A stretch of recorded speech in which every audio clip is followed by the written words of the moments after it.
Hello viewers, আসসালামু আলাইকুম। জসিম 360 পক্ষ থেকে সবাইকে স্বাগতম।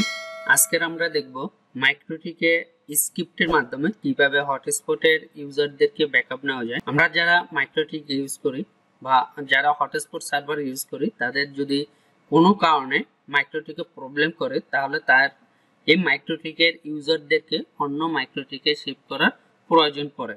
তাহলে আমরা কিভাবে খুব সহজে স্ক্রিপ্টের মাধ্যমে এই সকল ইউজারদেরকে এবং ইউজার এবং পাসওয়ার্ড সহ ব্যাকআপ নিতে পারি এবং প্রয়োজনে অন্য রাউটারে রিস্টোর করতে পারি।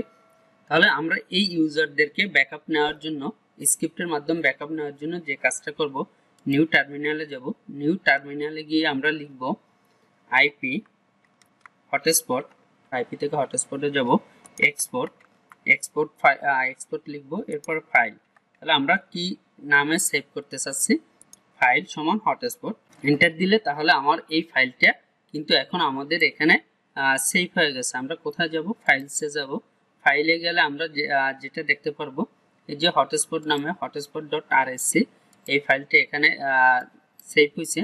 এটাকে যদি আমরা টেনে আমার ডেস্কটপে নিয়ে আসি, ডেস্কটপে আনলে আমি এটাকে যদি ওপেন করি, তাহলে আমরা দেখতে পারবো add command, date, limit, name, password সব এখানে চলে আসছে। এখন যদি আমরা যে কাজটা করব, আইপি থেকে হটস্পটে যাব, হটস্পটে গিয়ে যদি প্রোফাইল, সার্ভার প্রোফাইল সবগুলো রিমুভ করে দিই, এরপরে ইউজারগুলোকেও যদি আমরা রিমুভ করে দেই, ইউজার প্রোফাইলটাকেও যদি আমরা রিমুভ করে দিই, রিমুভ করে দেওয়ার পরে তাহলে কিন্তু আমাদের এখানে আর কোনো ইউজার নেই।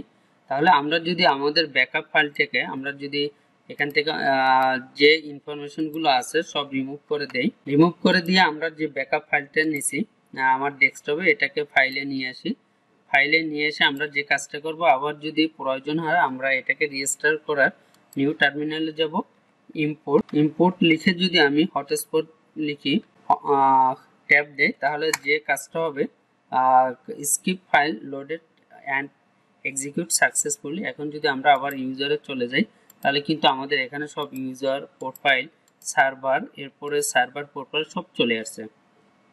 তাহলে আমরা খুব সহজেই এই একটা ছোট একটা স্ক্রিপ্টের মাধ্যমে খুব সহজে আমরা আমাদের মাইক্রোটিকের হটস্পটের ইউজারগুলোকে ব্যাকআপ নিতে পারি এবং প্রয়োজনে রিস্টোর করতে পারি।